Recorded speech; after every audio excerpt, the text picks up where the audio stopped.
Last week, I spent a few days in California, talking with ordinary Americans in town halls and in the places where they work. We talked about their struggles, and we talked about their hopes. At the end of the day, these men and women weren't as concerned with the news of the day in Washington as they were about the very real and very serious challenges their families face every day. Whether they'll have a job and a paycheck to count on, whether they'll be able to pay their medical bills or afford college tuition, whether they'll be able to leave their children a world that's safer and more prosperous than the one we have now. Those are the concerns I heard about in California. They're the concerns I've heard about in letters from people throughout this country for the last 2 years. And they are the concerns addressed in the budget I sent to Congress last month. With the magnitude of the challenges we face, I don't just view this budget as numbers on a page or a laundry list of programs. It's an economic blueprint for our future.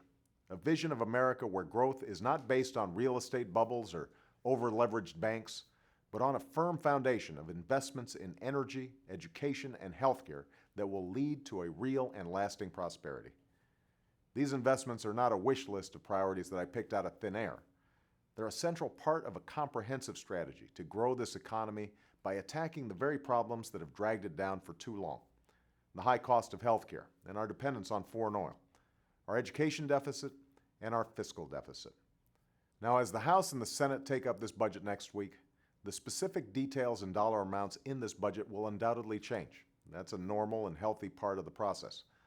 But when all is said and done, I expect a budget that meets 4 basic principles.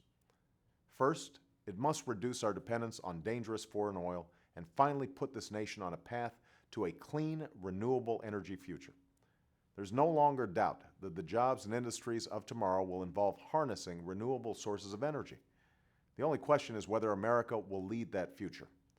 I believe we can and we will, and that's why we've proposed a budget that makes clean energy the profitable kind of energy, while investing in technologies like wind power and solar power, advanced biofuels, clean coal, and fuel-efficient cars and trucks that can be built right here in America.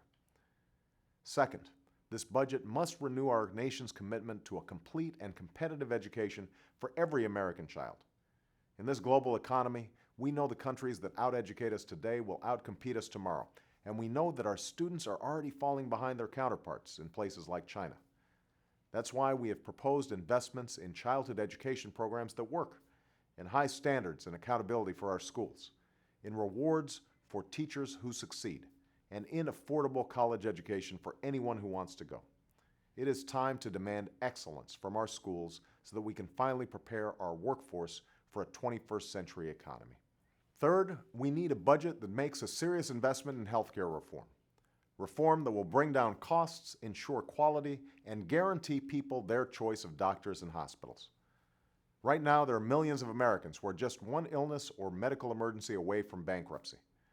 There are businesses that have been forced to close their doors or ship jobs overseas because they can't afford insurance. Medicare costs are consuming our federal budget. Medicaid is overwhelming our state budgets. So to those who say we have to choose between healthcare reform and fiscal discipline, I say that making investments now that will dramatically lower healthcare costs for everyone won't add to our budget deficit in the long term. It's one of the best ways to reduce it. Finally, this budget must reduce that deficit even further.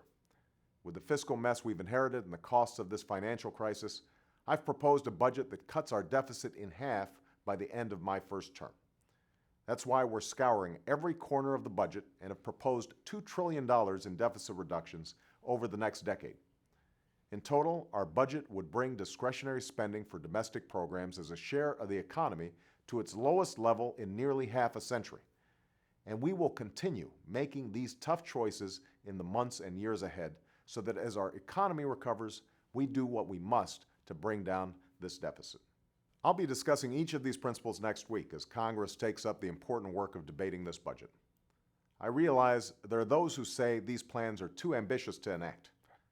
To that I say that the challenges we face are too large to ignore. I didn't come here to pass on our problems to the next president or the next generation. I came here to solve them. The American people sent us here to get things done. And at this moment of great challenge, they are watching and waiting for us to lead. Let's show them that we're equal to the task before us. And let's pass a budget that puts this nation on the road to lasting prosperity.